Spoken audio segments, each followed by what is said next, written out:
The evacuation order hit FOB Nighthawk at 14:32 hours on a Thursday in August. Not the kind of order that comes with a debate, not the kind that leaves room for questions.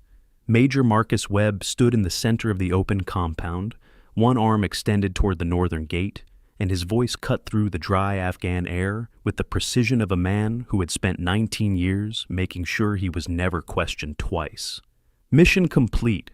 All personnel fall back to Alpha Line. Now.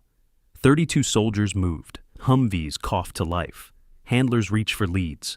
The systematic machinery of a military withdrawal clicked into motion the way it always did, efficiently, without sentiment, leaving nothing behind that wasn't supposed to be left behind. But the 8 dogs did not move. Caesar, the black Belgian Malinois who led K9 Delta, 35 kilograms of muscle and training, and something that could not be explained by either, turned 180 degrees, away from the gate, away from the convoy, toward the eastern sector, where the smoke from the ambush still curled against the pale sky. The 7 dogs behind him followed in silence, no barking, no hesitation. They moved the way water moves around stone, inevitable, quiet, certain of themselves in a way that made several soldiers stop mid-step and stare. Staff Sergeant Brett Connors grabbed Phantom's lead and pulled. Hard, the dog did not turn. "What in the world?" Connors yanked again, planting his boot against the cracked earth for leverage. Phantom's stride didn't break. The lead slipped through Connors' grip with a calm that was almost insulting, the nylon sliding out of his fist like it had simply decided it was done with him. "Hey!" Connor's face went from sun-brown to something closer to brick red. He turned, scanning the compound for someone to blame, and his eyes landed where they usually did when things went sideways in ways he didn't understand. On the woman, standing 10 paces from the K9 station, holding a clipboard, wearing a contractor's vest that had been washed too many times to remember what color it used to be. 300 meters to the east, behind a crumbling section of compound wall, 4 soldiers from Alpha Squad were still breathing. Private First Class Torres had caught shrapnel in the left leg. Specialist Huang was pressing a field dressing against her ribs and trying not to show how much it hurt.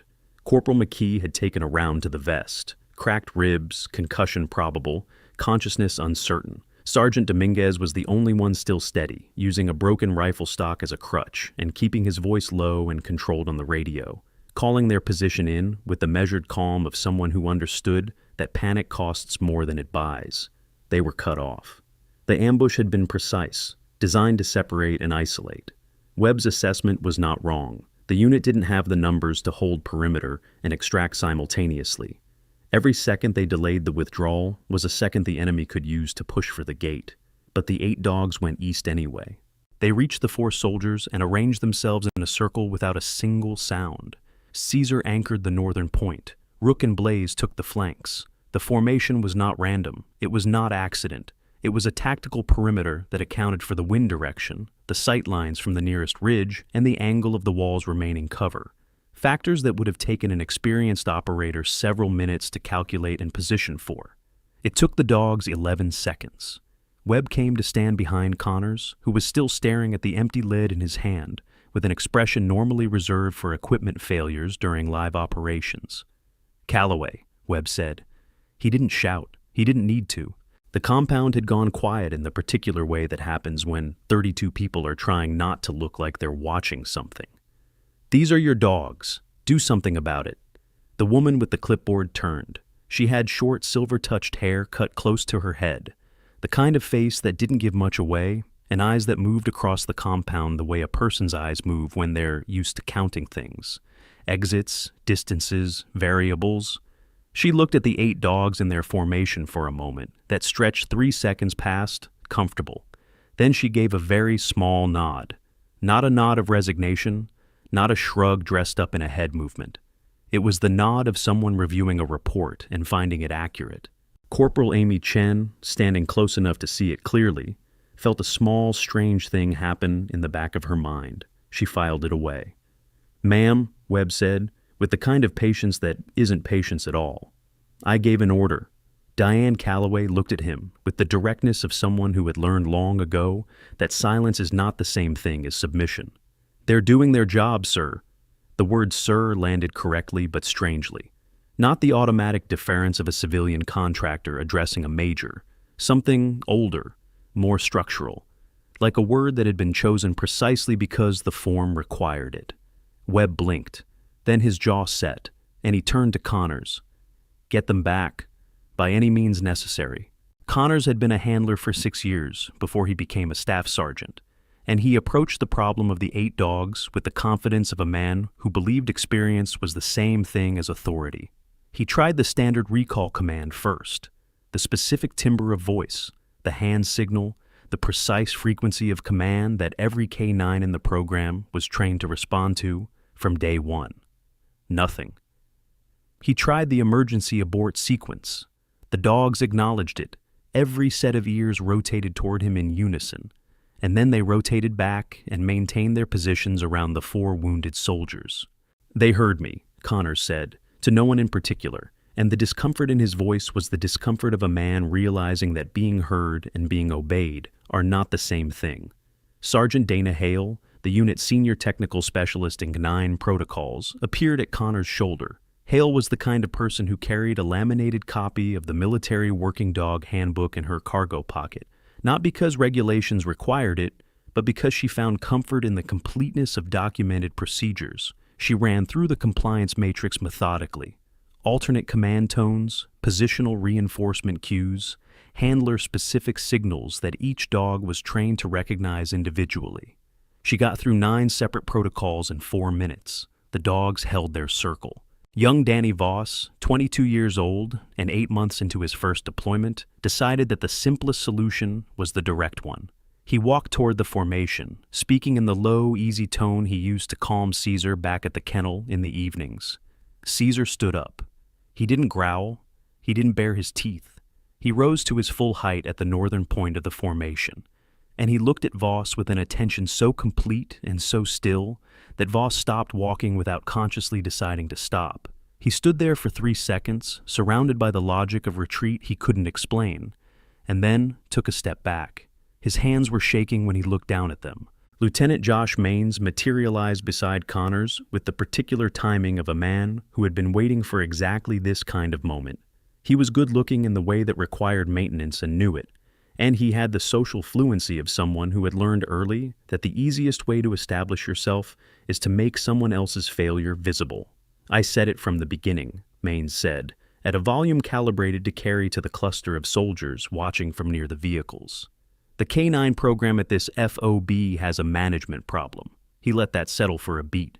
A competency problem. Sergeant May Okoro, standing at the edge of the vehicle cluster with her arms folded and her expression giving nothing away, looked at Maines with the particular quality of attention that very steady people give to things they find dangerous but not yet worth addressing. She didn't speak. She filed it.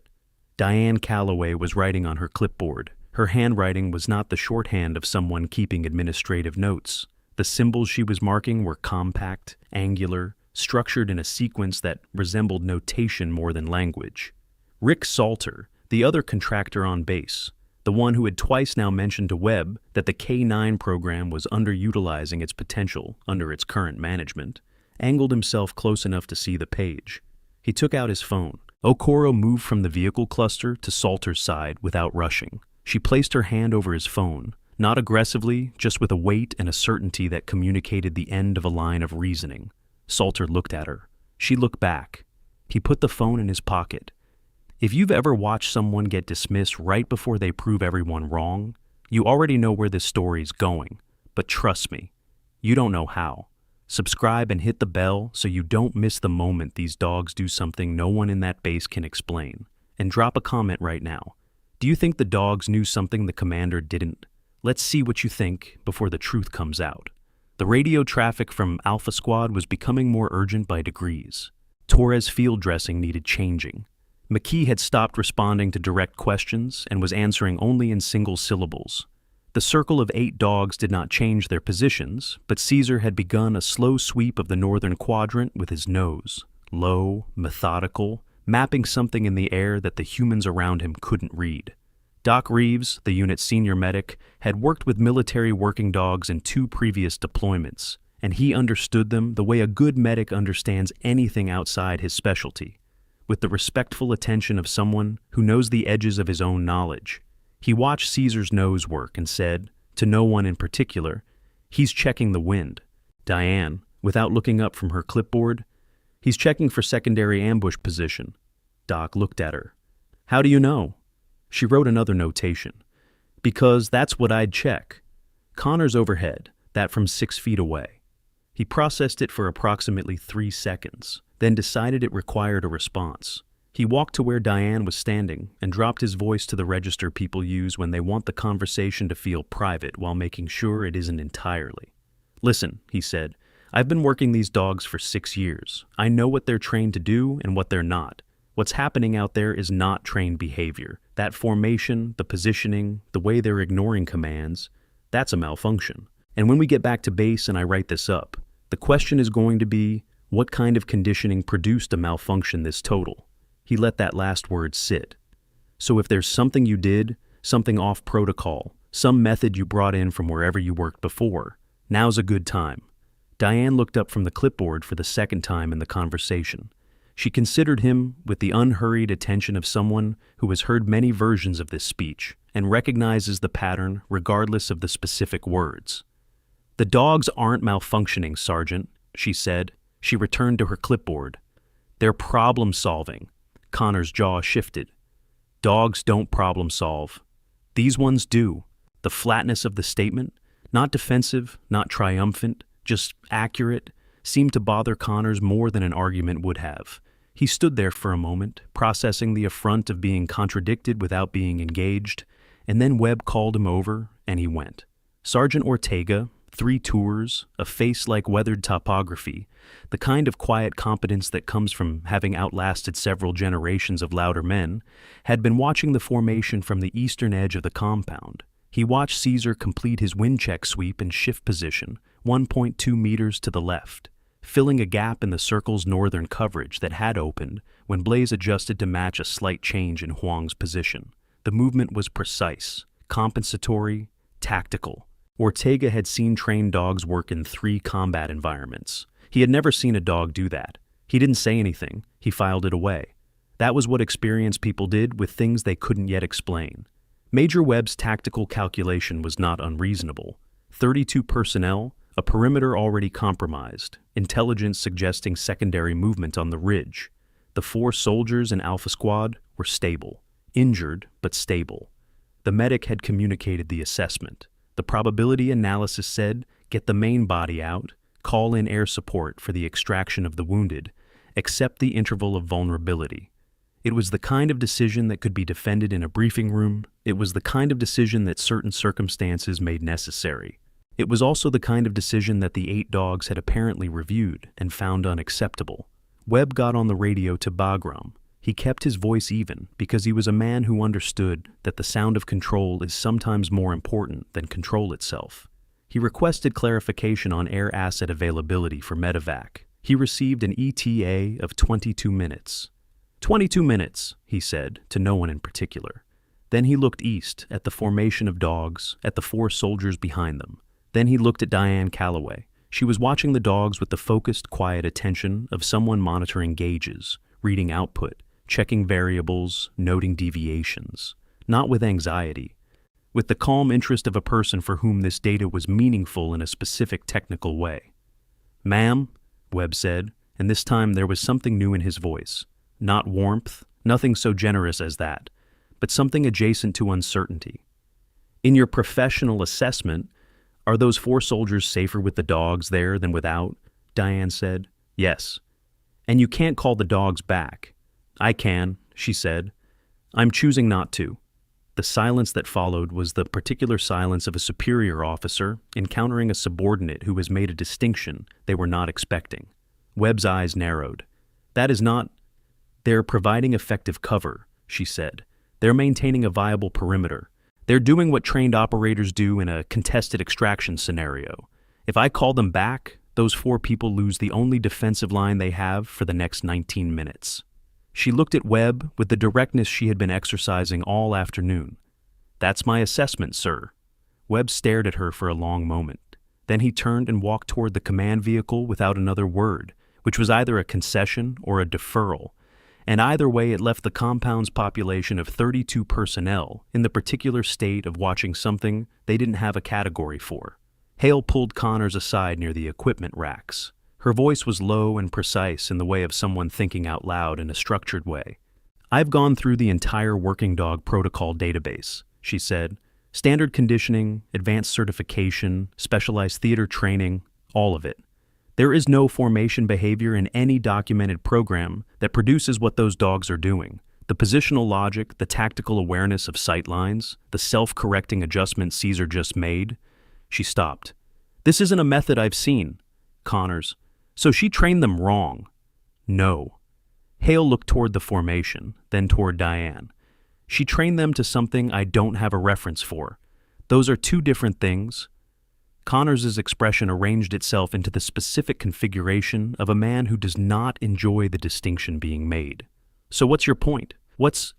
"My point," Hale said, "is that there's a protocol in operation right now that doesn't exist in any manual I can access. And the question I keep coming back to is, why would a standard K-9 contractor know a protocol that classified personnel don't?" Neither of them had an answer. They stood there while the dogs held the circle, and the sun moved 2 degrees west, and the radio crackled with Torres's voice, still steady, still reporting, still holding on. Amy Chen found herself gravitating toward Diane's position, not through any deliberate decision, but the way people gravitate toward the thing in a room that doesn't fit, the note that lands wrong, the detail that resists the pattern. She had been a corporal for 14 months and a careful observer for considerably longer, and what she was observing about Diane Calloway was accumulating in her mind with the quality of evidence. "Have you been in situations like this before?" Amy asked. She kept her voice neutral, the tone of professional curiosity. Diane was still writing. "Not with dogs." Amy waited for the natural follow-through of that sentence. The elaboration, the context setting, the thing a normal person adds when they've just said something that implies the opposite of the obvious. Nothing came. Diane wrote another notation. "Not with dogs," Amy repeated, mostly to herself. The way you repeat something when you're trying to work out what it means. Connors, at that moment, returned to the problem of the 8 dogs with the determination of a man who had decided that 9 prior failures simply meant he hadn't yet found the right tool. He retrieved from the equipment rack a high-frequency acoustic device, designed specifically for K-9 override in hostile or non-compliant scenarios. It was not commonly used because K-9s trained to combat readiness tended to associate the frequency with specific high-stress contexts, and using it incorrectly created more problems than it solved. But Connors knew the device. He had the training. He switched it on. All 8 dogs turned their heads toward him simultaneously. It was not the movement of confusion or response. It was the movement of acknowledgement, the precise, composed pivot of 8 animals who had heard the signal, identified it, and categorized it as something that existed in a separate hierarchy from the one they were currently operating in. Caesar looked at Connors for 2 full seconds. Something passed in that look that Connors could feel but not name. Then Caesar turned back to the north and held his position. Connors stood there with the device still running, its frequency producing nothing, its authority producing less than that. And he was aware in a way that he had not been aware before the afternoon started, that there were things in the world that his 6 years of experience had not prepared him for. Salter materialized at Webb's elbow with the smooth timing of someone who had been composing his pitch for several minutes. "I've done some checking," he said. He had the confident, slightly lowered voice of a man delivering intelligence he's proud of. Calloway worked with a private training operation out of Israel before this contract. That formation behavior, it's consistent with a non-standard conditioning approach that some Mossad-adjacent programs have used for specialized asset protection scenarios. Webb considered this. It was tidy. It explained the anomaly without requiring him to revise his understanding of what was possible. He nodded slowly. That would explain the override issues. "She's running an unauthorized protocol on American military assets," Salter added. "That's a liability issue at minimum." From 10 feet away without looking up. "The protocol isn't Israeli." Both men turned. Diane had spoken without raising her voice, in the same even register she'd been using all afternoon, while still writing on her clipboard. The approach you're describing uses environmental conditioning and reward-based hierarchy reinforcement, she continued. What you're seeing out there is neither of those things. It's something else. Webb. Then what is it? She looked up. It's something that's working. Bagram contacted FOB Nighthawk at 15:09 hours. The request was procedural, status update on K9 Delta deployment. Webb reported the situation without editorializing. Compliant assets had been deployed to Eastern Sector. All 8 were non-responsive to standard recall. Contractor assessment indicated the formation was tactically sound. There was a pause from Bagram that lasted noticeably longer than pauses from Bagram usually lasted. Then, FOB Nighthawk confirm. You have all 8 K9 Delta assets in non-standard formation, non-responsive to handler commands. Confirmed. Another pause. Then, stand by. Doc Reeves had made his way to the edge of the eastern compound wall and was observing the dog's positioning relative to the 4 soldiers, with the clinical interest of a medic assessing a situation. What he saw was this. Caesar and Rook on the north face were positioned in such a way that their bodies created a broken field wind barrier, reducing the exposed skin area of Torres and Huang by a meaningful margin.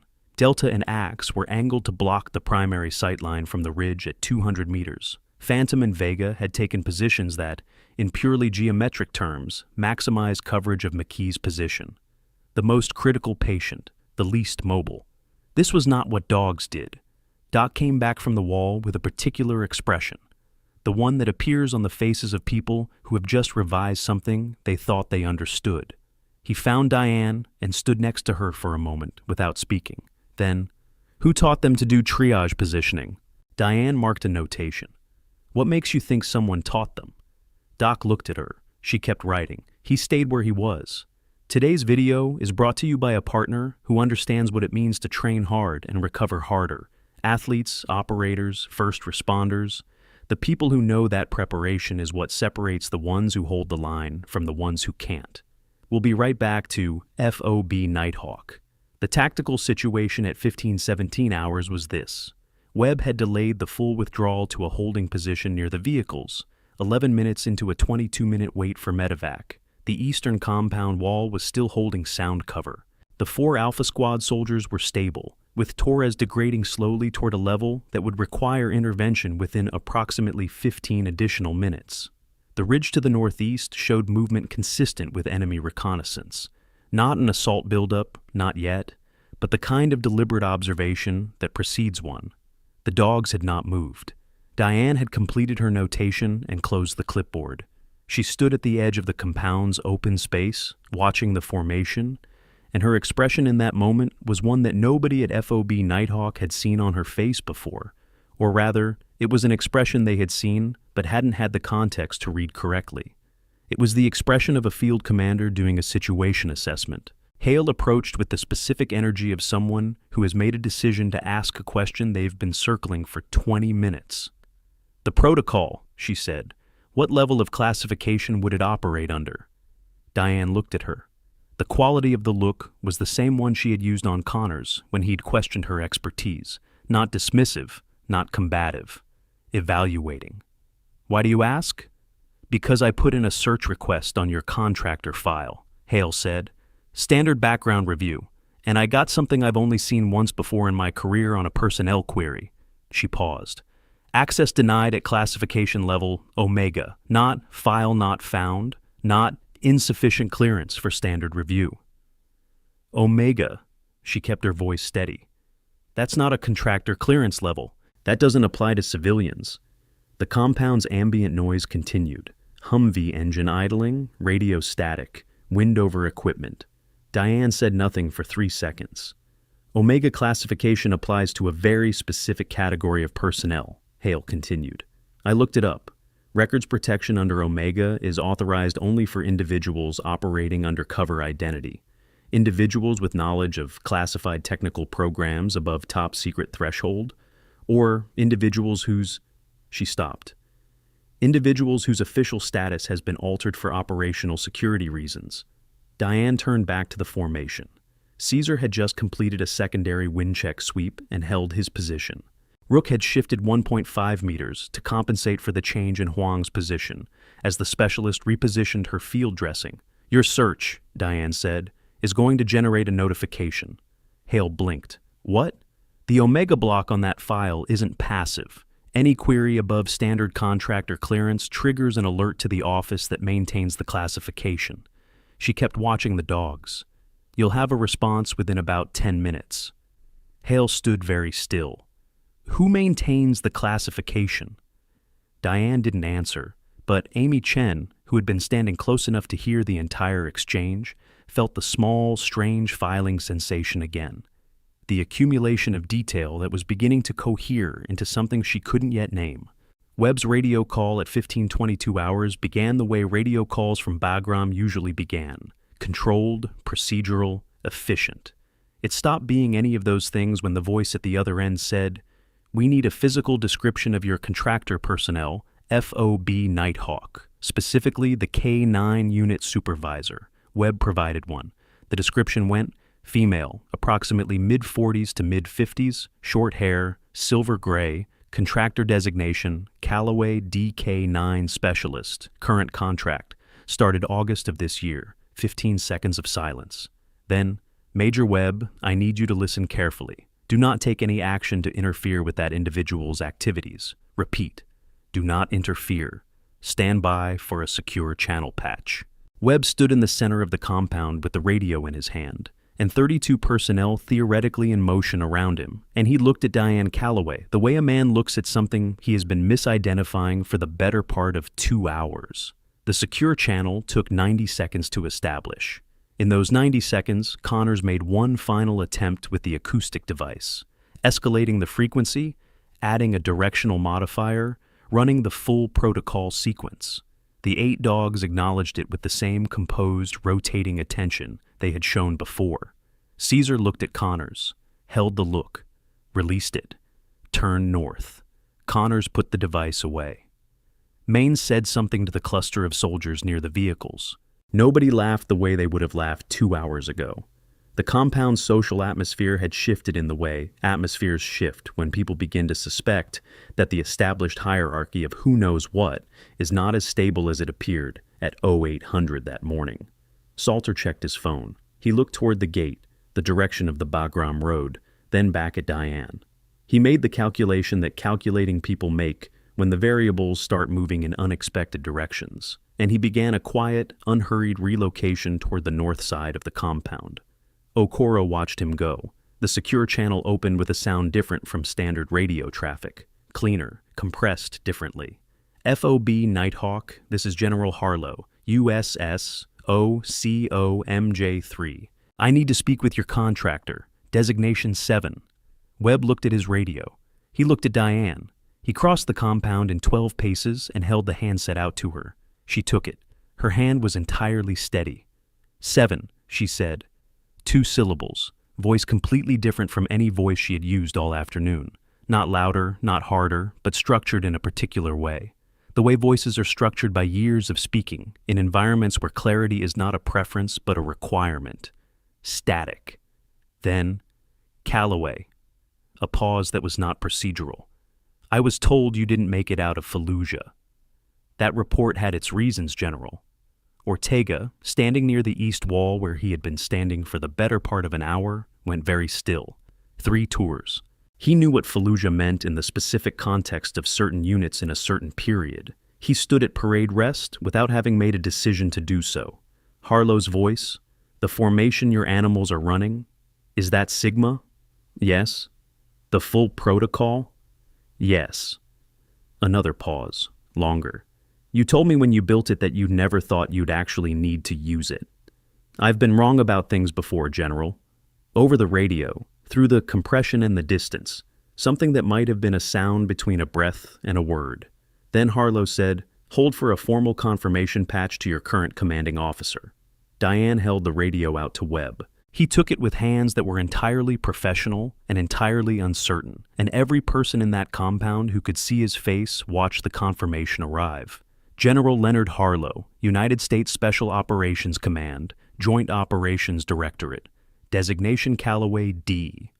Lieutenant Colonel, retired officially in 2004, record sealed under classification Omega. Actual status: attached in consulting and oversight, capacity to classified K9 Tactical Development Program, designated Sigma. Program purpose: development of multi-asset autonomous tactical response in contested extraction scenarios. Program architect: Callaway D. "The dogs are not malfunctioning, Major," Harlow's voice said, through the handset in Webb's grip.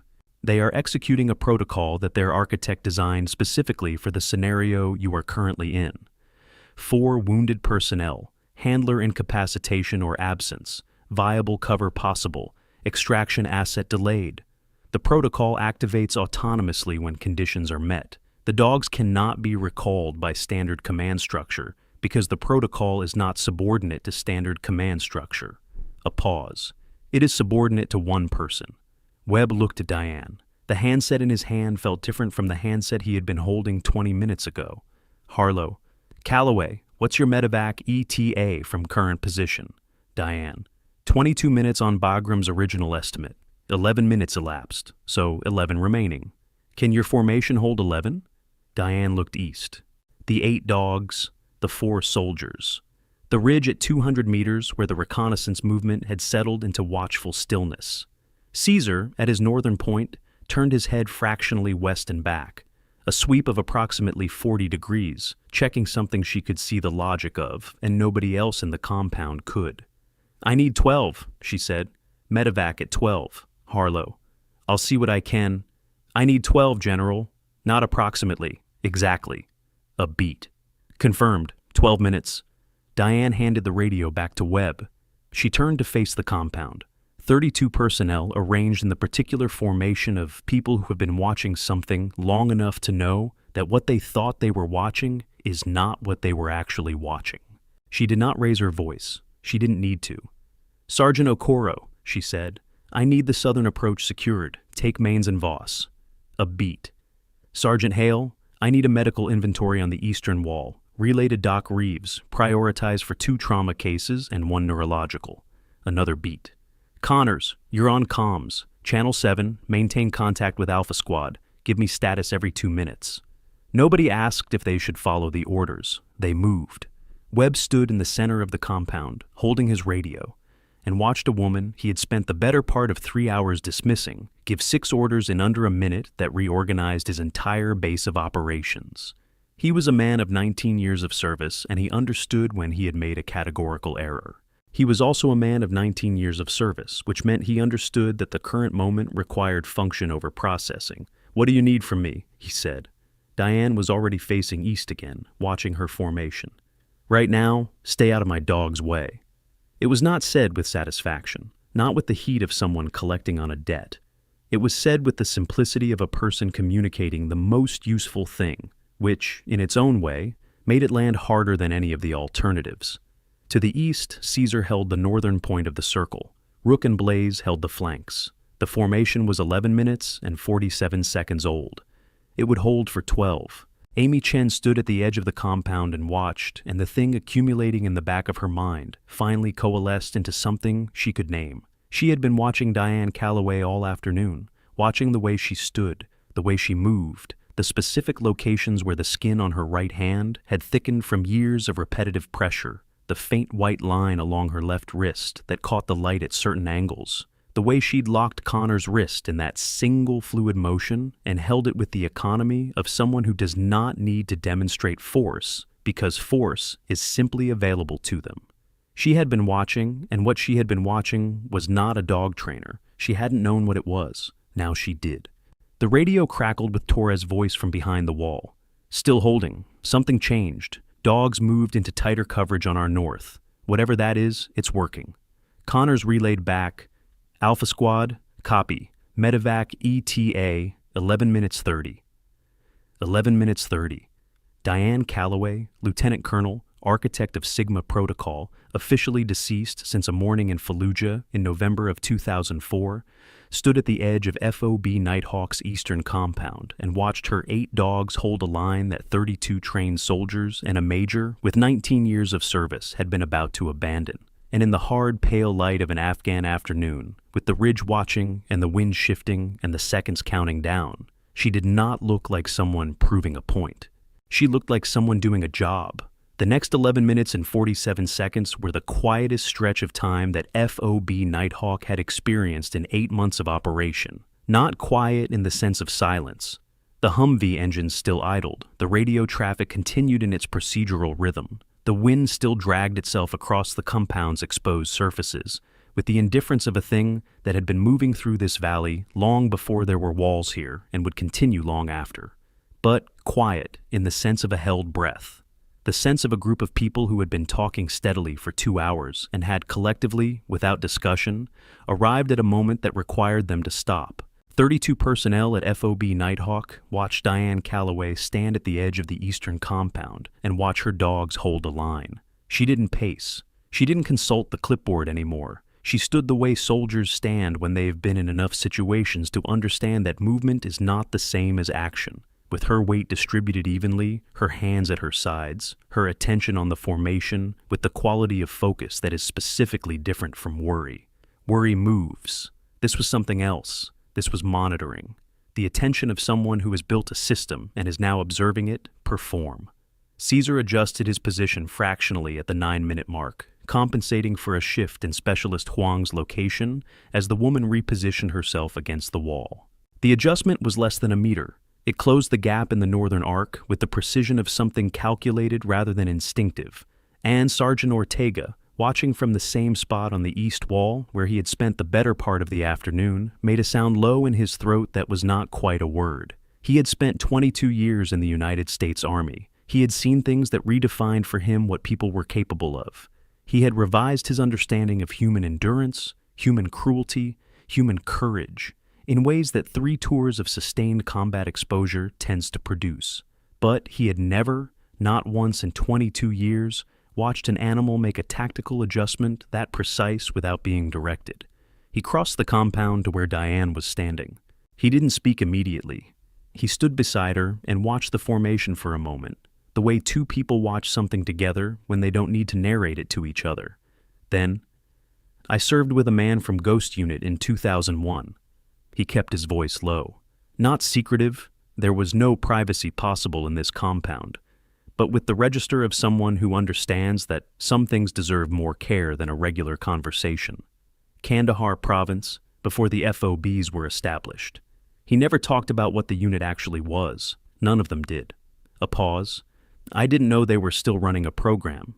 Diane said, "They're not." Ortega looked at her. "Then what is this?"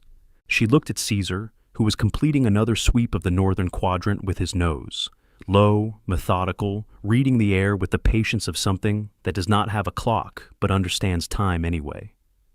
"This is what happens after a program ends," she said. "If you've done it right." Ortega was quiet for a moment, processing the weight of that. Then he went back to the east wall, stood at parade rest, and stayed there. At 6 minutes remaining, Connors established contact with Alpha Squad on Channel 7 with the regularity that Diane had specified. 2-minute intervals, status report, relay confirmation. His voice had changed over the course of the afternoon in a way that he was probably not aware of. The confrontational edge that had been present in every syllable he addressed to Diane earlier, the specific confidence of a man who has decided someone doesn't know what they're doing and feels entitled to demonstrate it, had flattened out. What remained was competent, efficient, focused on the task. Torres was hanging on. The field dressing had held. McKee had returned to responding in full sentences, which Doc Reeves, receiving the relay from his position at the eastern wall, assessed as a positive neurological indicator. Dominguez was giving a calm, steady account of the formation around them, the positioning of each dog, the coverage they were providing, the way the animals had communicated through the group when a noise came from the ridge, and Caesar had stilled, and the entire formation had stilled with him, and the ridge had produced nothing, and the formation had relaxed in sequence, the way a trained fire team relaxes when a threat assessment returns negative. "They're not just dogs," Dominguez said over the radio. His voice had the quality of someone reporting something they don't entirely believe but can't deny. "I don't know what they are, exactly, but it's not just dogs." Connors relayed that to Diane. She received it without expression. At 4 minutes remaining, Hale completed the medical inventory and relayed it to Doc Reeves. At 3 minutes, Okoro confirmed southern approach secured and reported Maines in position without incident, which was its own kind of statement, since Mains's compliance with Okoro's direction was notable enough that 2 separate people mentioned it in the accounting that got assembled afterward. At 2 minutes, Voss reported visual on the medevac approach vector, 2 black specks against the pale sky, growing. Diane looked up from the formation for the first time in nearly 4 minutes. She tracked the approach, calculated the angle, calculated something else that wasn't visible from the outside. "They're coming in from the northeast," she said, to no one in particular, and then to Connors. "Tell Alpha Squad to move McKee to the southern edge of the wall. Caesar is going to shift to compensate, and they need to be out of his path when he does." Connors relayed it. Dominguez confirmed. 11 seconds later, Caesar moved, shifted 2 meters south and east, opening a clean corridor along the wall's southern face. Nobody had told him. Nobody could have told him in 11 seconds. And the movement was precisely what was needed for the medevac approach.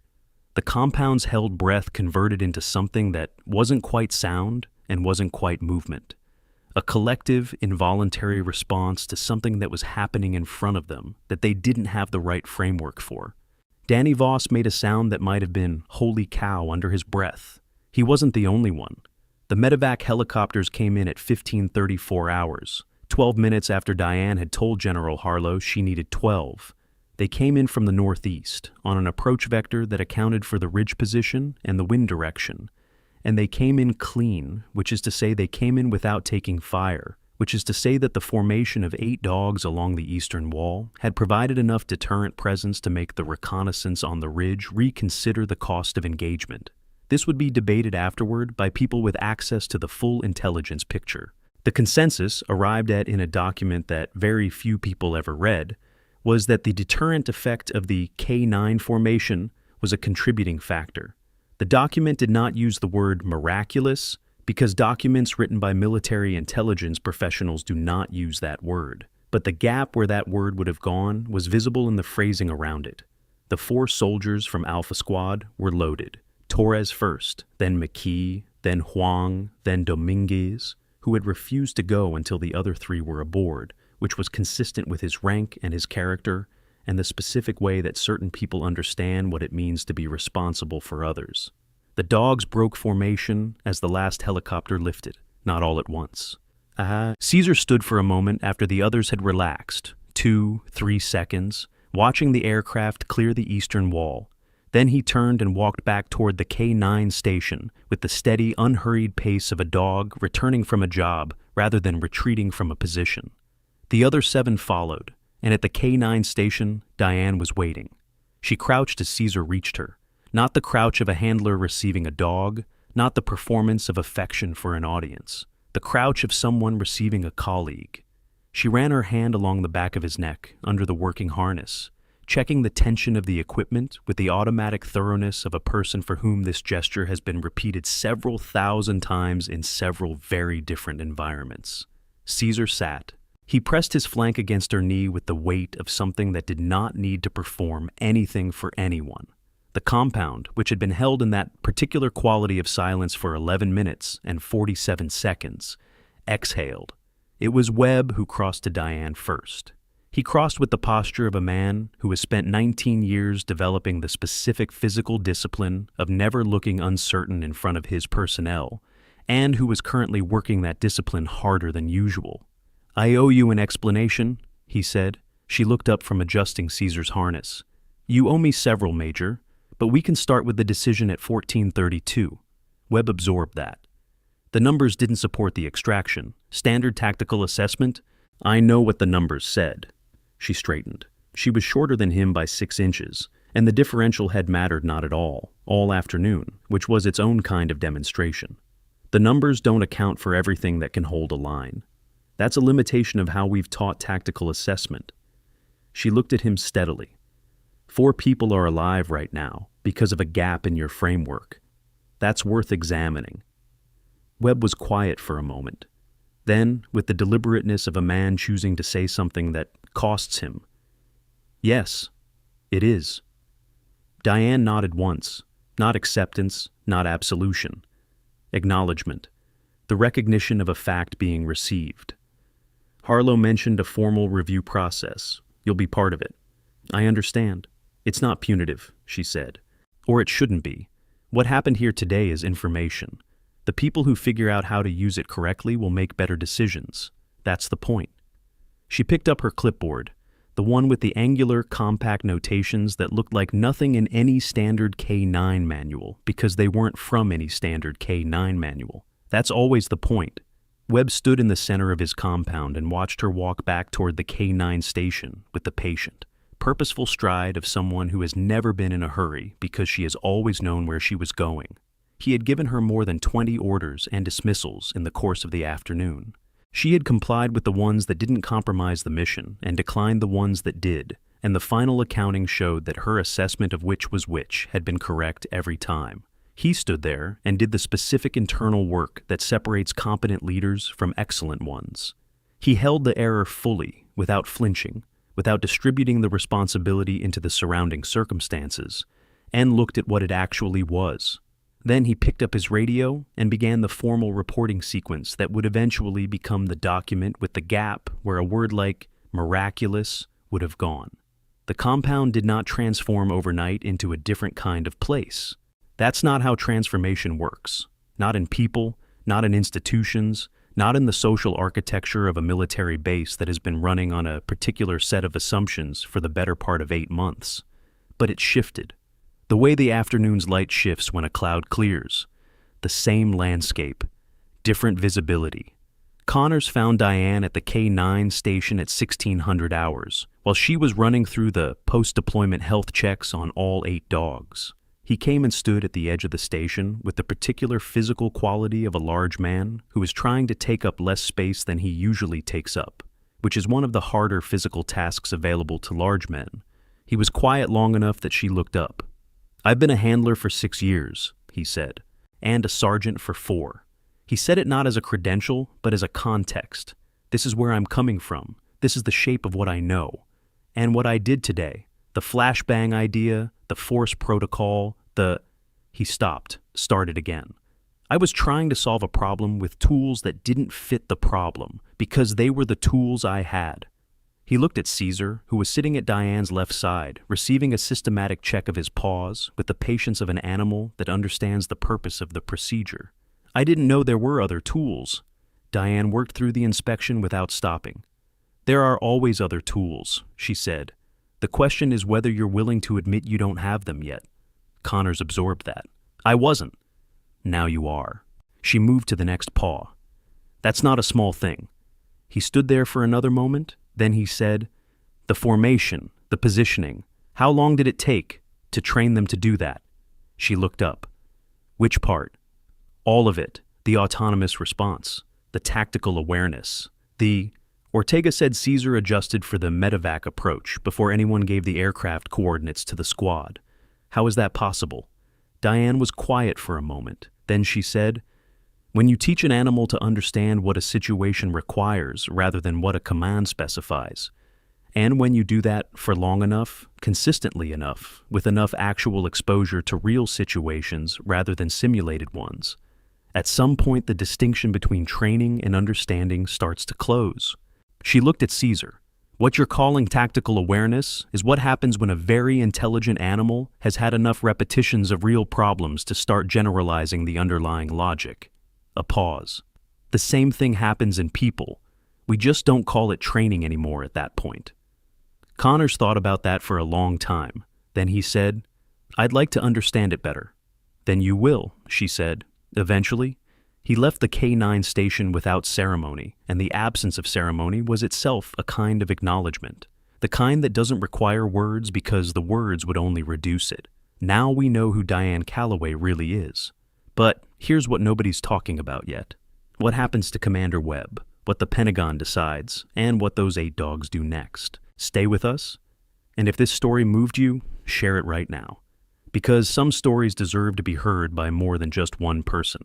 Hale's conversation with Diane happened at the equipment racks, in the deliberate, structured way that Hale conducted most conversations, with the orderliness of someone who respects precision in language the way she respects precision in procedure. She came with her laminated handbook, which she set down on the rack surface as if releasing something. "The protocol," she said. "I want to understand the classification rationale, not the details. I understand I don't have clearance for the details, but the principle." Diane leaned against the rack. The afternoon had settled into the long, amber quality of Afghan evenings, the light going horizontal and warm across the compound's surfaces. "What's the question?" "Why conceal it?" Hale asked. "A program this effective, autonomous tactical K9 response, multi-asset formation capability, the kind of outcomes we just saw. The Army would want to replicate it, scale it, implement it across theater. Why would you build something like that and classify it to the point where the people who could benefit from it don't know it exists?" Diane was quiet for a moment. "Two reasons," she said. "The first is practical. A program this specific is only effective if the people around it don't know how it works. The moment adversaries understand the conditioning logic, they can design around it. Tactical advantage requires uncertainty in your opponent. The classification protects the edge." She paused. "The second reason is harder." Hale waited. "Not every capability should be deployed everywhere," Diane said. "Not every effective tool should become standard. Because what makes this work? The time, the relationship, the specific and unrepeatable process of building this kind of understanding with these specific animals, that cannot be replicated in volume without losing what makes it work. If you try to scale it into a program and run it through standard training timelines, you get dogs that know some commands they didn't know before. You don't get this." She gestured, a small movement, toward the K9 station where the 8 dogs were settled in the post-deployment quiet. "The classification protects it from being mass-produced into something that doesn't actually function." Hale looked at her notebook, at the blank page where she had been preparing to take notes, and then closed it. "You designed it knowing it couldn't be replicated." "I designed it knowing that some things shouldn't be." Hale picked up the laminated handbook. She looked at it for a moment, with the expression of someone revising their relationship with a document they have carried for a long time. "For the record," she said, "I would have made the same call you made today, if I had known what you knew." Diane said, "I know." She said it without warmth and without edge, simply as a fact. "That's why I didn't argue with you more than I did." Maines found that the evening was going to be considerably less comfortable than his mornings had been for the previous 8 months. The conversation he had with Okoro was not technically a reprimand.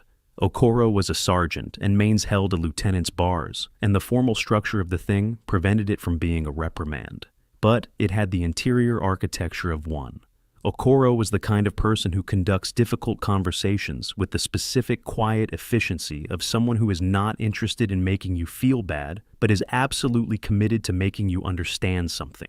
She told him, in clear and undecorated language, what his comments about Diane's competence had communicated to the personnel within earshot. She told him what those communications had done to the social atmosphere of a base operating in a live threat environment. She told him what the record of the afternoon showed about who had been correct and who had been constructing an audience. Maines said, at various points during this conversation, "I didn't have the full picture, and I was working with available information."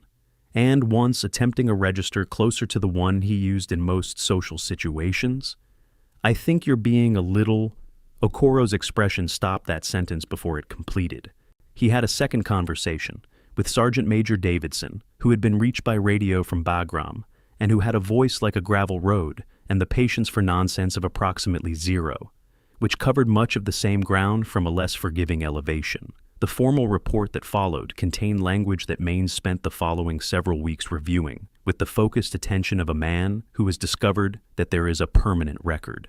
Rick Salter's departure from FOB Nighthawk happened at 17:15 hours with the quiet efficiency of something administrative. There was no scene. There was no formal confrontation.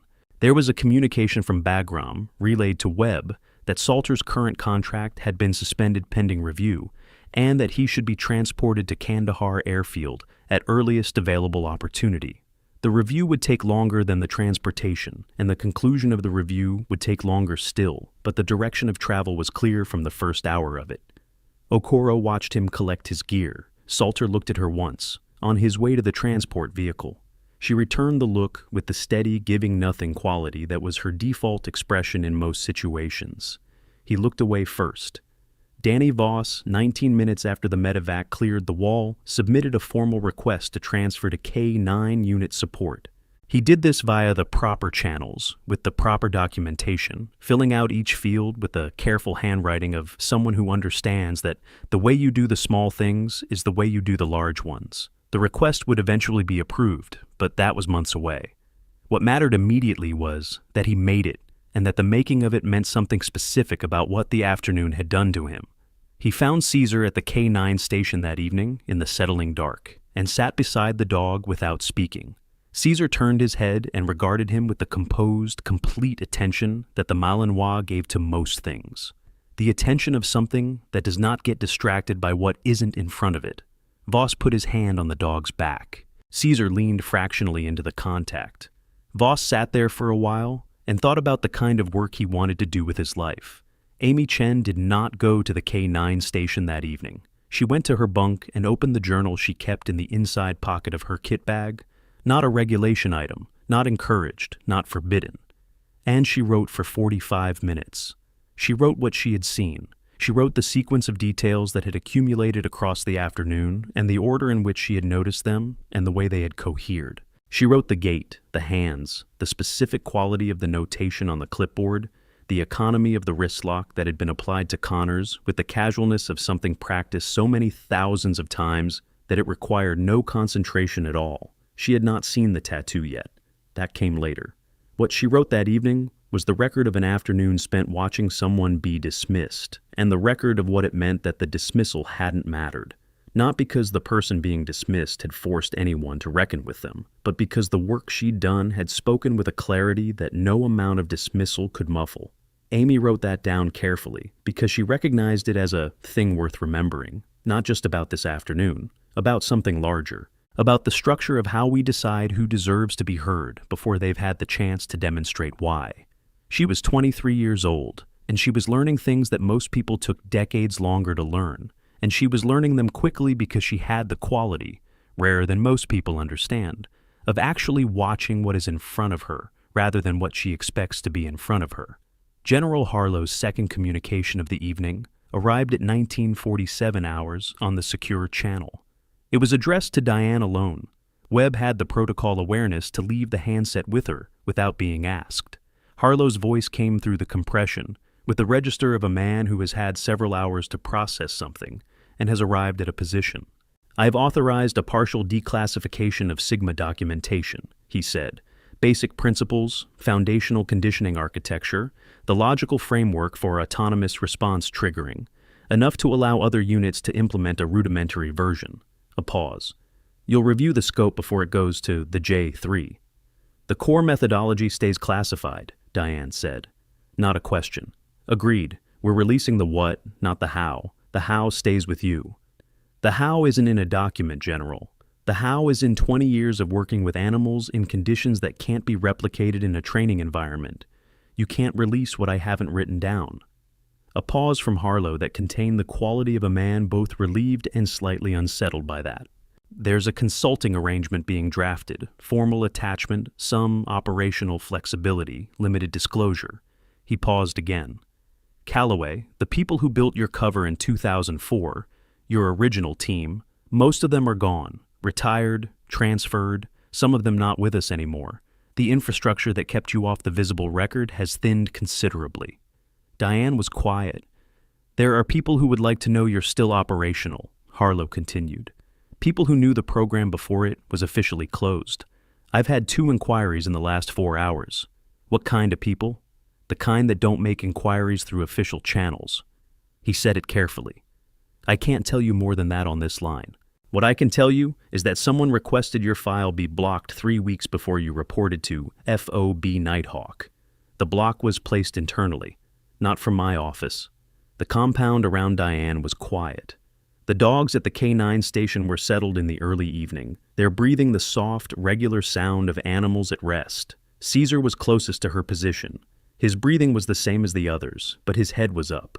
Not alert, not scanning, just elevated, listening. "Who placed it?" Diane asked. "That's what we're determining," Harlow said.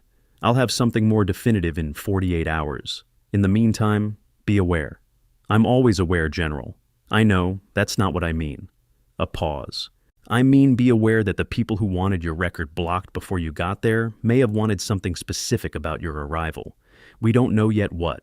48 hours. The secure channel closed. Diane held the handset for a moment. Then she set it down and looked toward the northern gate of the compound, the direction of the Kandahar Road, the direction that Salter's transport had gone several hours earlier. Caesar turned his head and looked in the same direction. She had not told him to. The conversation with Webb later that same evening happened at the command vehicle. Webb had been there for an hour, working through the formal reporting sequence, when Diane appeared at the edge of the vehicle's light with her clipboard under her arm, and the particular quality of presence of someone who has decided it is time to say something. "The decision at 1432, she said, taking up the thread of their earlier conversation without preamble, because she was a person who didn't require the social scaffolding of reestablishing context. I want to be clear about something. The decision itself, the tactical math, was defensible. I'm not here to tell you it wasn't." Webb looked up from his papers. "The question isn't whether the numbers supported pulling back," she continued. "The question is what the numbers didn't account for. What we don't factor into the math because we haven't learned yet how to quantify it." She set the clipboard on the edge of the vehicle's hood.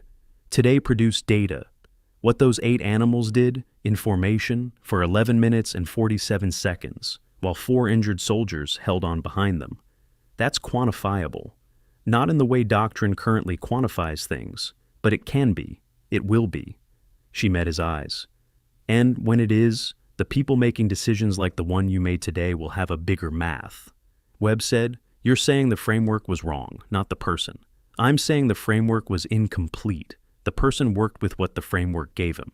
She picked up the clipboard. "That's why reviews exist, not to find who to punish, to find what to add." Webb was quiet for a moment. Then, "Harlow mentioned you built the program over 20 years. About that. And you've been carrying it as a contractor since 2004. Since the program was officially closed, yes. Why?" he asked, not challengingly, with the genuine interest of someone who wants to understand a choice that is outside his frame of reference. "You had the credentials, the clearance, the record, whatever your actual record is. You could have continued in a formal capacity. You could have died officially in Fallujah," she said, finishing the direction of the thought, if not the specific sentence he'd been building toward. And the reason for that was operational. The program needed to not be associated with any identifiable individual. It needed to exist without a face, without a chain of command, without any of the institutional machinery that would have allowed it to be audited, regulated, modified, eventually standardized into something smaller than itself. She looked toward the K9 station. The program needed to be protected from the things that happen to successful programs inside institutions. So, the person running it stopped being an official person. Webb absorbed the scope of that. For 20 years, approximately, he sat with it. The lamp above the vehicle's hood cast a warm, specific light on the papers in front of him and left the edges of the conversation in the kind of shadow that some things belong in. "It didn't bother you," he said eventually. The invisibility of it, the work without credit." Diane looked at the 8 dogs, settled in the K9 station across the compound. The farthest one was Kira, the youngest of the 8, the one who had been the last to find her position in the formation that afternoon, but who had held it without deviation for the full 11 minutes and 47 seconds once she'd arrived. "The dogs I've trained," she said, "don't know my rank. They don't know my record or my history or what classification level my file sits under. They know what I've spent 20 years showing them, and when it mattered, when a situation arose that required everything I built into them, they did exactly what they'd been prepared to do." A pause. "That's all I need from the work. The rest is administration." Webb said, "That's a remarkable thing to believe." "It's a practical thing to believe," she said. "Remarkable and practical aren't opposites." She picked up her clipboard from the vehicle hood. "Get some rest, Major. Tomorrow is going to be a full day of answering questions from people who outrank both of us." She walked back toward the K9 station, and the amber light of the Afghan evening fell across the compound's dust and equipment, and the sleeping dogs and the walls that had held a different kind of line than anyone had expected that morning when the day began. There was a moment, at approximately 2100 hours after the formal evening report had been filed and the compound had settled into the particular rhythms of a base at night. Reduced personnel, heightened perimeter vigilance, the sounds of equipment and wind, and the distant calls of whatever lived in the mountains that surrounded this valley. When Amy Chen came to find Diane at the K9 station, the station was lit by a single low light. The 8 dogs were arranged in the loose, companionable sprawl of animals that have done their work and know it. Caesar was at Diane's feet, not pressed against her, just proximate, the way a steady presence maintains itself without requiring contact to communicate that it is there. Amy sat at the edge of the station's wooden bench. She had her journal, which she did not open. She was quiet for a long moment, long enough that Diane did not feel the need to fill it. Then, "Can I ask you something?" Diane looked at her. "You can ask. Why stay anonymous?" The question came out with the directness of someone who has thought about how to phrase something for several hours and has arrived at the conclusion that the direct phrasing is always the correct one. With your record, whatever your actual record is, you could operate in an official capacity. You could have a title. You could have the rank back, probably. Whatever arrangement you needed. People would listen to you before the crisis instead of during it. She paused. They would have listened to you at 1432 instead of dismissing you until 1520-something. 4 people might have been in a better situation from the start. Diane was quiet for a moment. Then she said, "Look at those 8 animals." Amy looked at the dogs. "They don't know my rank," Diane said. "I told that to Webb, and it's true, but that's not the whole of it. They don't know my rank, and they don't need to. And the reason the program works is specifically because it doesn't depend on that kind of knowing. The relationship I built with each of those animals, the work, the time, the 10,000 specific repetitions that produced what you watched this afternoon, none of that is connected to a rank or a title or a place in a visible chain of command." She looked at Caesar, who had lifted his head slightly at the sound of her voice. "The moment I come back into the formal structure, everything I do is filtered through the structure. My assessments are weighted by my position rather than their content. My decisions go through channels. The program gets integrated and reviewed and eventually standardized." She was quiet for a moment, and then it becomes something smaller than it was, and eventually something smaller than that, and eventually something that looks like the program on paper but doesn't function the way the program functions, because the part that makes it function can't survive being institutionalized. Amy thought about that. "So you chose invisibility to protect what you built. I chose invisibility to protect what serves the people I built it to serve." A pause. "They're not the same thing." The distinction hung in the air for a moment. Amy wrote it in her mind, not in the journal, because some things are better kept in the mind first, until they've settled into their full shape. And she sat with it. "The tattoo," she said after a moment. "Connors grabbed you and it came out. The sleeve was already fraying at the seam," Diane said. "It happens, field conditions." Amy looked at her. There was something in the way Diane had delivered that sentence. The same quality of delivery that all of her deflections carried. A flatness that was not quite a lie and not quite a truth. That existed in a space that was specifically designed to not invite further questions. Amy decided not to ask further questions about that. Instead, "What happens now? To you, to the program, to the dogs?" Diane looked at the station's low light. "The partial declassification goes through. Other units get a version of the foundational architecture. Hale will be involved in developing the training curriculum. She's precise enough, and more importantly, she's honest enough to know the edges of what she understands." She looked at Caesar. "These 8 stay as they are. The full protocol doesn't get replicated because it can't be. They'll continue in the current arrangement. And you?" A pause. "And I'll continue in the current arrangement." Amy was quiet for a moment. Then, "Is that enough?" Diane looked at the 8 dogs, all of them, the full sprawl of them in the low light, breathing the easy rhythm of animals at rest after honest work. Caesar at her feet. Rook curled at the far end of the station. Kira, the youngest, asleep on her side, with her paws loosely flexed, chasing something in whatever dogs chase in their sleep. "When 4 people are alive who might not have been," she said, "that's more than enough." The night moved past 2100 toward the later hours, the compound settling further into its nighttime configurations. And the thing that happened next happened quietly. the way the most significant things often do, without announcement, in the spaces between the events that get written down. Diane's secure line vibrated at 22:31 hours. Not the handset she'd been using for official channels. A separate device, small, non-standard. The kind of equipment that does not appear in any inventory that can be requested through channels. She looked at the number, or rather, she looked at the absence of a number. The placeholder that appears where a number should be when the number has been specifically scrubbed from every system that would normally display it. She accepted the call. Silence for 3 seconds. Then a voice. Not Harlow's, not anyone she'd spoken to in the course of the afternoon. A voice that was carefully modulated, the specific vocal quality of someone who has spent professional time making sure their voice produces no identifying characteristics. Ghost Trainer 7, it said. 2 words, her designation. We observed today's operation. Diane was still. Caesar lifted his head. She said, "Who is we?" A pause. "The people who built the program before you." The sentence arranged itself in her mind with the specific weight of something that carries more information in its structure than in its content. Before her, which meant there was a before, which meant the program she had spent 20 years believing she had originated had a prior history she had not been given access to. She said, "The program was established in 2002. A version was." The voice was patient. "The foundational work predates that." "By how much?" "That's a longer conversation." A pause. "What matters now is that the block on your file was not placed by your adversaries." Diane was still.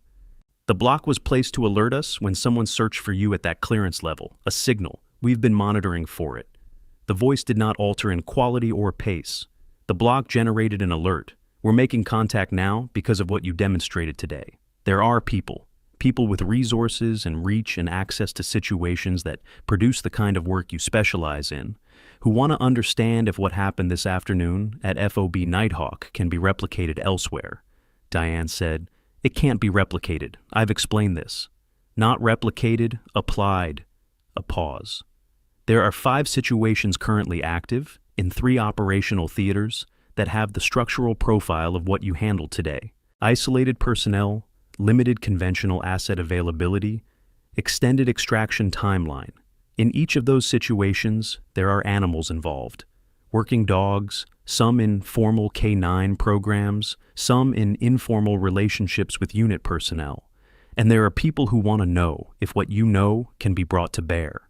Diane looked at the northern gate, the direction of the Kandahar Road, the direction that Salter had gone. She looked at Caesar, who was looking at the same direction with his head up and his ears at the forward orientation of something that is paying close attention to something that is not yet visible. "Who placed the file block?" she asked. Another pause. The kind that is not a pause of consideration, but a pause of decision. The moment of evaluating what information to release in what sequence. "The person who placed it is someone who understands what you are and wanted to be certain they would know when others found out." A beat. "We're still determining whether they're an asset or a liability. That's part of why this conversation is happening." "And Salter?"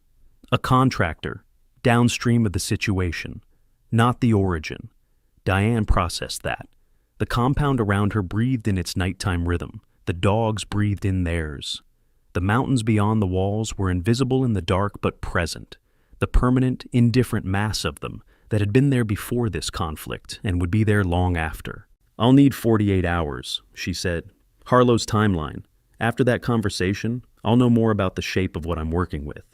"We'll be in contact," the voice said. The call ended. Diane sat in the low light of the K9 station with the device in her hand, and Caesar's gaze on the northern gate, and the sound of the other 7 dogs breathing around her. She was the architect of a program that had a before she hadn't known about.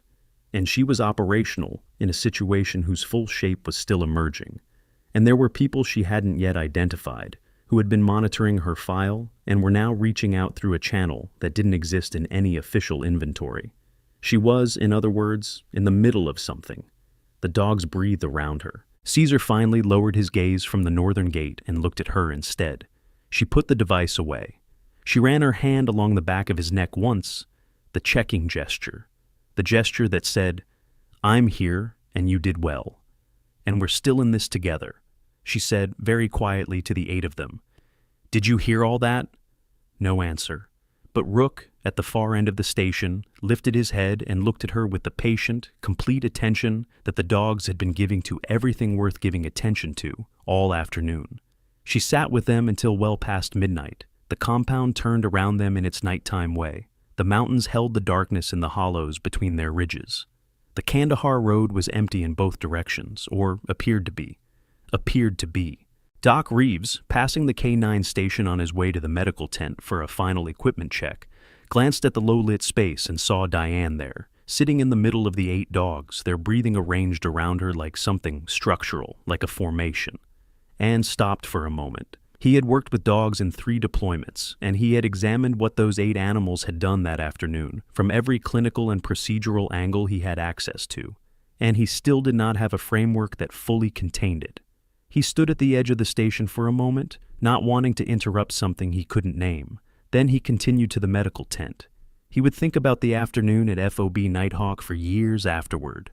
He would describe it differently at different points in his life. More precisely as he got further from it, he found, the way the significance of some things only becomes fully visible with distance. What he would always come back to in every version of the telling was the image of the circle, 8 dogs around 4 people, in a formation no one had seen before and no one had ordered, holding a line that the humans with all their training and authority and tactical math had decided could not be held.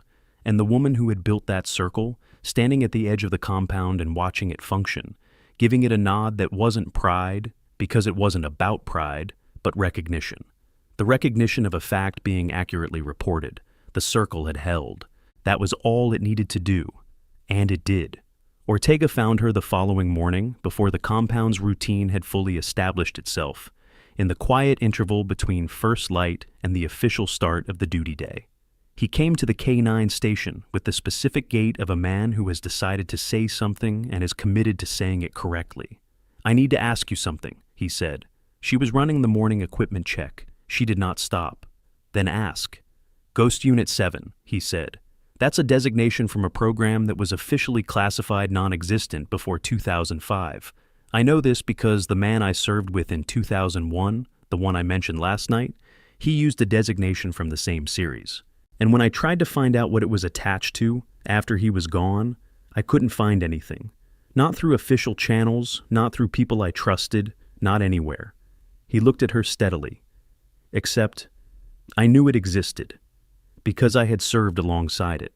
Diane checked the tension of Rook's harness without looking up. What are you asking? I'm asking if what happened yesterday is connected to what I couldn't find in 2006, he said.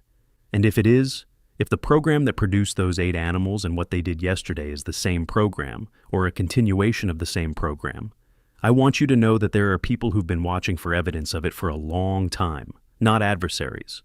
He said it carefully, the way a man says something that is important to characterize correctly. People who understood what it was when it existed and were paying attention to the space it left when it stopped being visible. Diane looked up from the harness. She looked at him with the evaluating quality that was her standard mode of receiving information she needed to categorize. How many people? More than you'd expect. A pause. Less than would be useful. She held his gaze for a moment. Then she returned to the equipment check. I'll be at FOB Nighthawk for another 3 weeks on the current contract, she said. After that, the arrangement gets reviewed. And if it gets reviewed toward a different assignment, she moved to the next dog. Then I'll be somewhere else with the same 8 dogs, doing the same work. She glanced at him. The work doesn't stop because the assignment changes. Ortega was quiet for a moment. Then, the man I served with in 2001. He used to say that the only unit worth being part of was one you could trust to function without you watching it. He looked at Caesar, who was sitting at the edge of the station, with his face turned toward the morning light. I think he would have found what happened yesterday very satisfying, Diane said. What was his designation? Ortega looked at her. 4, he said. Series 7, number 4. She did not alter her expression. She continued the equipment check, but her hand paused for 2 full seconds on the buckle she was adjusting. A pause that communicated nothing to anyone watching who didn't know what it meant. and communicated a complete sentence to anyone who did. After a moment, she continued. Ortega left the K9 station and went to begin his duty day, and he carried with him the particular quality of someone who has just received information that resolves a question they had been carrying for 20 years and is not yet sure whether resolution makes things simpler or more complicated. He suspected more complicated. He had enough experience to understand that resolution and simplicity are rarely the same thing. 3 weeks after the events at FOB Nighthawk, a document circulated through US SOCOM's J3 Directorate. It was 11 pages, marked with a classification level 3 tiers above standard secret, and it addressed the formal military working dog protocol framework and its gaps, as revealed by the events of a Thursday in August in Kandahar province. The document did not name Diane Calloway. It referred to the program as Sigma and its architect as the program developer, which was consistent with the classification of her identity and also consistent with the specific irony that the most important name in the document was the one that didn't appear. The document recommended a working group to develop training curriculum based on the foundational principles of Sigma's autonomous response architecture. Sergeant Dana Hale was assigned to that working group. She would spend the following 14 months in the work, and it would be the most technically demanding thing she had done in her career, and she would be better for it. Major Marcus Webb's formal review concluded 6 weeks after the events at FOB Nighthawk. The conclusion was not a sanction. It was a recommendation for supplementary training in complex asset utilization, the specific training that covered the gap in the tactical framework that the afternoon had identified. Webb completed the training. He was a thorough student. He would not be the last person to complete that module, whose name had been shaped by a specific afternoon in a specific compound in a specific August. Lieutenant Maines received a formal notation in his personnel file.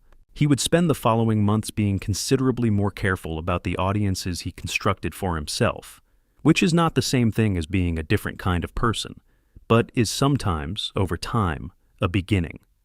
Rick Salter's contract review concluded in ways that Salter had predicted from the first hour of the process.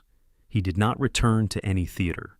Danny Voss's transfer request was approved 7 months later. He reported to K9 unit support with the careful handwriting and the serious expression of someone who has made a decision about the kind of work he wants to do.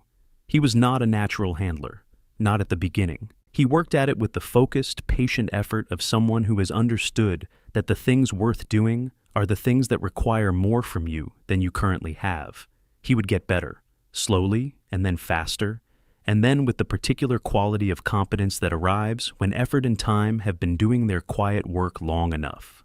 Amy Chen, some months later, would write about the afternoon in a piece that circulated, first in her unit, then wider, as an account of the events at FOB Nighthawk. She would not name Diane Calloway. She had been given, in the conversation at the K9 station, a clear enough understanding of why the name should not be attached to the story. But she wrote everything else with the precision and the completeness of someone who had been watching carefully all afternoon and had the quality of actually seeing what she watched. The piece described the dogs. It described the circle. It described the 11 minutes and 47 seconds in a compound in Kandahar, during which the math that said something couldn't be held was overtaken by the fact that it was being held anyway. It described, without naming her, a woman standing at the edge of a compound, watching 8 animals do the work of an entire program, and not requiring anyone to acknowledge where the program came from, or who had built it.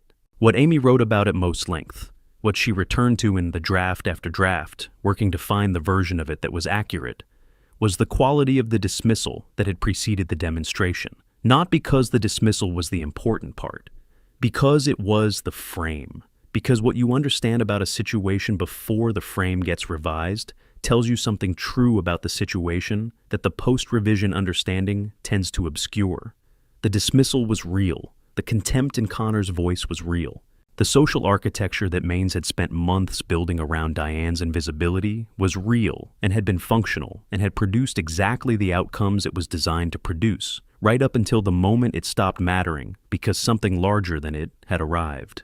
Amy wrote about what it means when the container someone has built to hold you, the category, the assumption, the fixed position in a hierarchy of who matters and who doesn't, turns out to be built around something that can't be contained. Not because the container breaks dramatically, not because the person inside it forces it open, but because what's inside it simply exceeds it, quietly, functionally, without requiring acknowledgement, in the way that real things exceed the frameworks constructed to describe them. She wrote that carefully. She rewrote it 11 times. The 12th version was the one that said what she meant. The piece ended with a line that Amy had written and rewritten a dozen times before arriving at the version that said what she meant. The dogs didn't know her rank or her history, or the name she wasn't currently using. They knew what 20 years of honest work looks like when it comes to stand beside you, and that turned out to be enough. The 48 hours that Harlow had specified passed. The communication that followed was longer than the previous ones, and more specific, and the information it carried changed the shape of the next 6 months of Diane's operational picture in ways that would take time to fully map. She received it with the attentiveness of someone who understands that new information doesn't interrupt a plan so much as it completes it, reveals the part of the territory that the previous map hadn't included. Some of what Harlow told her could be addressed through official channels, with the partial declassification that had been approved and the formal consulting attachment being drafted. Some of it could not. Some of it existed in the space that the voice on the non-standard device had been describing, the space between what is officially acknowledged and what is actually happening, which is the space where the most consequential work often gets done by the people who have decided that the work matters more than the acknowledgement. Diane noted what she needed to note.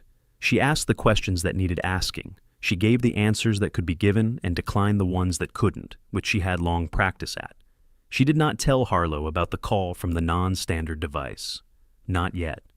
The 48 hours were for Harlow to determine what he knew. She was still determining what she knew. When those two processes were further along, there would be a conversation that combined them. Until then, she worked with what she had. The morning after Harlow's 48-hour communication, 6 weeks after the events at FOB Nighthawk, 3 weeks before the working group would convene, 7 months before Voss would receive his transfer approval and Amy Chen would publish her account.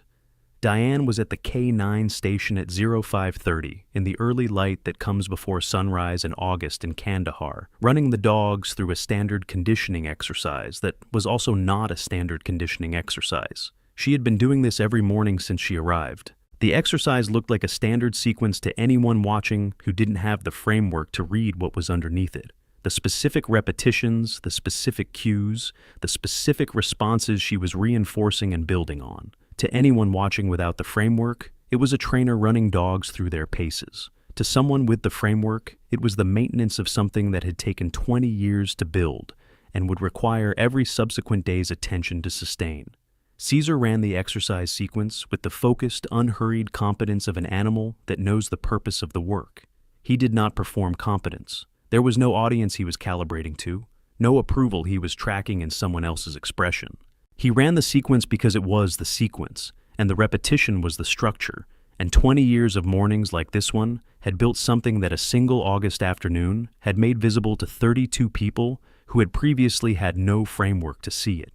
At the end of the sequence, he came to Diane's position and sat.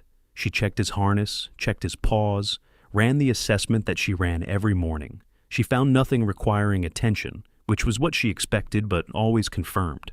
She put her hand on the back of his neck. The gesture that had been performed across 20 years and several operational theaters and a number of situations that would not appear in any document at a classification level that anyone at this base could access. "Good," she said, one word, the same word she used at the end of every morning session across 20 years. Caesar's tail moved once, the slow, certain movement of an animal that understands what it has done and does not require more than that word to know it is accurate. The sun came up over the eastern mountains. The compound woke around them in its morning way. The work continued, the way work that matters continues, not because it announces itself, but because it is what it is and has been what it is for long enough to have earned its own continuity. The 8 dogs ran their morning exercise in the early light. And Diane Calloway, whose name was not in any system that anyone at FOB Nighthawk could access, whose rank had officially ended in a document filed in November of 2004, whose program had officially closed 7 years after that. Diane Calloway stood in the center of what she had built, in the middle of the work she had chosen, with the particular quality of presence that belongs to people who have made a decision about what matters and have not revisited it since. The morning light found the tattoo on her left arm, the marking that Connor's grip had revealed, the eagle and the flag, and the designation beneath it that existed in a classification level that made Hale's database return access denied in capital letters. It found the scar along her left wrist, the calluses on her right hand, the specific way she stood with her weight distributed for a body that had been asked across 20 years to be ready for things that most people are never asked to be ready for. It found all of that. And it found her at the center of 8 working dogs in the morning light of an Afghan compound doing the work. There was a phone in her kit that would ring again. There were questions in Harlow's files that were still resolving themselves into answers. There was a voice from a non-standard device that had said, "The people who built the program before you," and that sentence was still sitting in her mind in the particular way that sentences sit when they are waiting for more information before they can be fully understood. Rook turned his head sharply toward the northern gate. Diane looked up. The gate was closed. The Kandahar road was empty in the early light, or appeared to be. But Caesar had turned his head now too, and then Delta, and then the rest of them in sequence. Not alarmed, not aggressive, the specific quality of directed attention that the dogs used when something was present that was worth attending to, even if its nature hadn't yet resolved. Diane looked at the northern gate for a long moment. Then she looked at Caesar. "What do you hear?" she said. He didn't answer, but he held his attention on the northern gate with the patience of something that knows the answer is coming and is in no hurry, because whatever is approaching will arrive whether or not it is hurried toward. She stood with the 8 dogs in the morning light and waited for what was coming. She had been doing that, in one form or another, for 20 years. She was very good at it. Diane Calloway spent 20 years doing work that no one could see, in a role that carried no title, under a name that didn't appear in any system anyone could search. She was dismissed as the dog lady. She was talked around, talked over, and talked about. Always in the register people use when they've already decided someone doesn't matter. And none of it touched what she had actually built. Because what she had built was not a reputation or a rank or a position in a visible hierarchy. It was something real, something that functioned, something that held a line for 11 minutes and 47 seconds when the math said the line couldn't be held, and held it not by arguing with the math, but by simply being more than the math accounted for. The lesson is not that credentials should be hidden. The lesson is that genuine capability does not require permission to exist. It exists whether or not anyone has recognized it yet. It works whether or not the person who built it gets credit. The dogs did not hold that circle because someone finally acknowledged what their trainer was worth. They held it because of 20 years of honest work, done in the dark, for no audience at all. If this story stayed with you, if it reminded you of someone who deserves to be seen, or of work you've been doing quietly, without recognition, share it with someone who needs to hear it today. Subscribe because there are more stories like this one, and leave a comment. What does it mean to you when someone holds the line?